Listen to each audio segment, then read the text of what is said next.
అందరికీ నమస్కారం అండి ఫ్రెండ్స్. మనకి ఇప్పుడిప్పుడే ఏపీలోనే ఉద్యోగులకు సంబంధించిన మరొక ముఖ్యమైన అప్డేట్ అయితే రావడం జరిగిందండి. ఇక్కడైతే మనకు వచ్చిన అప్డేట్ ప్రకారంగా ఉద్యోగులకు అదిరిపోయే గుడ్ న్యూస్. వయో పరిమితిని 60 నుంచి 62 ఏళ్లకు పెంపు అంటూ అప్డేట్ అయితే వచ్చిందండి.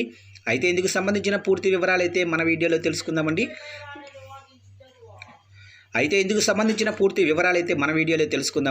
వీడియో మాత్రం స్కిప్ చేయకుండా చూడండి ఫ్రెండ్స్. అప్పుడే మనకి పూర్తి సమాచారం అయితే తెలుస్తుంది. లేట్ చేయకుండా వివరాల్లోకి వెళ్ళిపోదాము. ఆంధ్రప్రదేశ్లో ఉద్యోగుల రిటైర్డ్ వయసు పెంపుపై మంత్రివర్గ ఉపసంఘం ఏర్పాటయ్యింది. సభ్యులుగా మంత్రులు నారా లోకేష్, నారాయణ, పయ్యావుల కేశవ్ ఉంటారని ప్రభుత్వ వర్గాలు చెబుతున్నాయి. అయితే ఈ నిర్ణయం అందరినీ కూడా ఆశ్చర్యపరుస్తుంది. ఉద్యోగుల పదవి విరమణ వయసు కుదిరితే తగ్గించాలి, కానీ మళ్ళీ పెంచే ప్రయత్నం చేయటం ఏమిటనేది నిరుద్యోగులకు వస్తున్న ప్రధాన సందేహం. ఉద్యోగ విరమణ వయసు పెంచాలని ఏ ఒక్క ఉద్యోగ సంఘం అడగలేదు. వారి డిమాండ్లలో అది లేదు.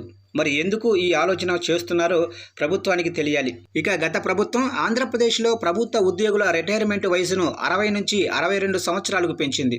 రిటైర్ అయ్యే వాళ్లకు చెల్లించాల్సిన బెనిఫిట్స్ను చెల్లించడానికి డబ్బులు లేక రిటైర్మెంట్స్ను వాయిదా వేయడానికి ఇలా 2 ఏళ్ల పొడిగింపు ఇచ్చారా అంటున్నారు కొంతమంది.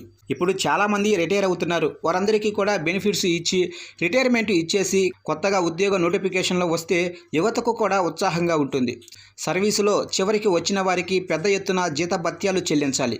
కొత్తగా చేరే వారికి తక్కువ జీతాలే ఉంటాయి. అలా అయినా ప్రభుత్వంపై భారం తగ్గుతుంది. ఉద్యోగుల రిటైర్మెంట్ వయసు 62 ఏళ్ల కన్నా ఎక్కువ పెంచాలన్న ఆలోచన చేస్తే ప్రభుత్వంపై విమర్శలు పెరిగిపోతాయి.